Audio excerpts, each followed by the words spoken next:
Tonight on Good Night America, we have a very, very special treat for you all. This is, right here on the left is Barbra Streisand. I knew you were going to do that. Jon Peters right here. Geraldo Rivera, and I, of course, am Kris Kristofferson. With this guy, right? Don't tell me. Ready to die. Let's see. Love story. Excuse me. Nobody's going to believe this. All right. For the record, how do you get along?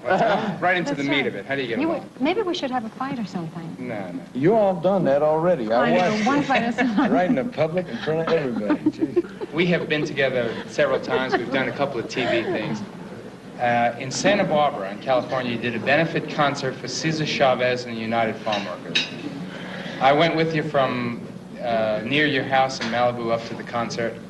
You were drinking that old Granddaddy or whatever it was. You really, I swear to God, Kris, and I'm saying this, and you know I love you, it seemed when I was watching that movie that I was watching your life story.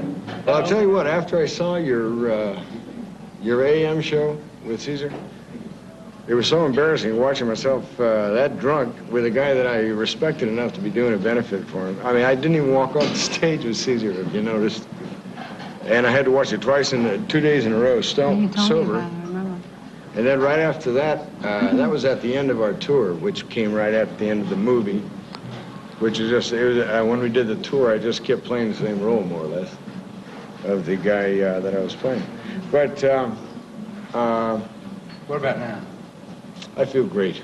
I'm aware of what's going on. Anyway.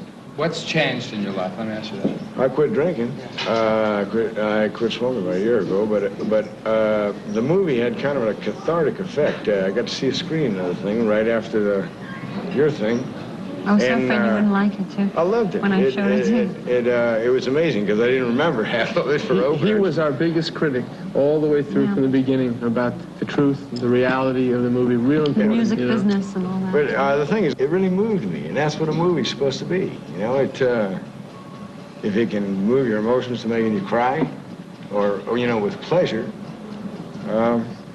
I think you did a job. I think they ought to feel great. They shouldn't be sitting around talking about these damn critics, you know. You should be talking about film. You pulled it off. They ain't going to be calling you a hairdresser anymore. Yeah. You're going to make a whole, you're going to be a mogul.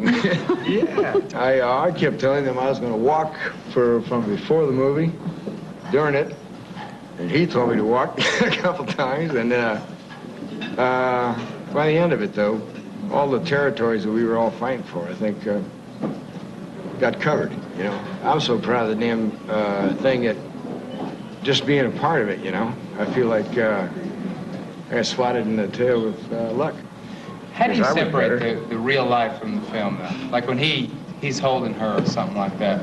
Well, now you're a damn troublemaker. Well, no, that's obvious that you managed it with harmony and great goodwill, but I'm just wondering how you handle it. No, that's a good question, because a lot of the time, that's a lot of the times why we were fighting, because I always figured I'd come into the bedroom and she was cheating on me, you know what I mean? Oh, honey, but, I would never do that. I remember that scene from the you know, what I was going to say before about Kris is that I had, in our relationship, I had envisioned certain things between the two of them, and when it would come together, Kris's characterization, his person, was beyond what I had dreamed. I mean, there are certain scenes in the movie that I had hoped for, and when they came off, and I came up to him and I said they were beyond what I had ever dreamed them to be. You know, because they come together for a certain period of time, and they have to be in love, and they have to have this magical chemistry, which they did anyhow. She made me look better than I've ever looked in a movie. You got to admit that, you see. And I'm afraid there may be a tendency coming up to knock her. That seems to come with the territory, you know, about something, you know, and about something to do with the filmmaking, and then give credit for everything that's good to me or Frank or something like that, because they have a tendency to build people up, not by building them up, but by tearing somebody else down. You know what I mean? How do you feel about that? Well, I'm aware of it, at least. I know that this is probably the most favorable treatment that I'll ever get, you see. And I feel terrible about it that they're not, that she is getting some of the criticism that she gets, because she's a great filmmaker. I thought they'd get past all the cheap shots about the hairdresser and everything and start talking about him, what he is. He's a producer, and he's a damn good one, you know? And I just feel so damn grateful about the whole film because it's changed my whole life, you see. I want you to really lay that out. How has it changed? Well, it was the first time like I was ever able to look at myself through Rita's eyes, you see, my wife's, and I think more than the bad I saw, I think the good that I saw affected me, you know, gave me enough confidence to think that it was worth straightening up the act, you know, and since I quit, it has. What's ahead for you guys? What are you going to do next?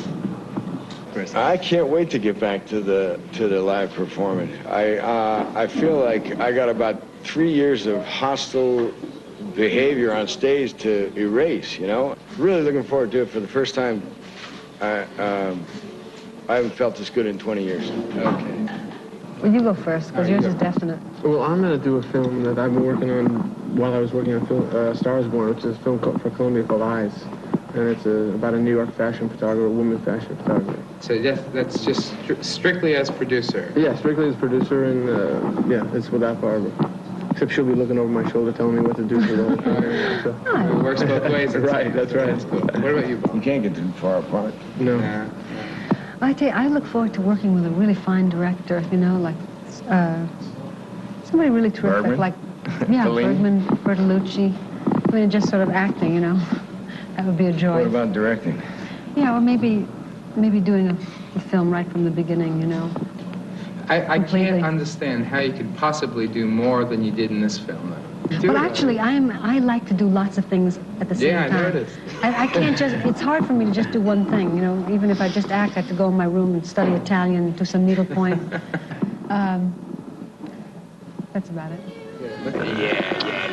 We'll give it to her. Thank you all. Thank you all for being on. It's been a whole lot of fun and really great success. Thank you. Every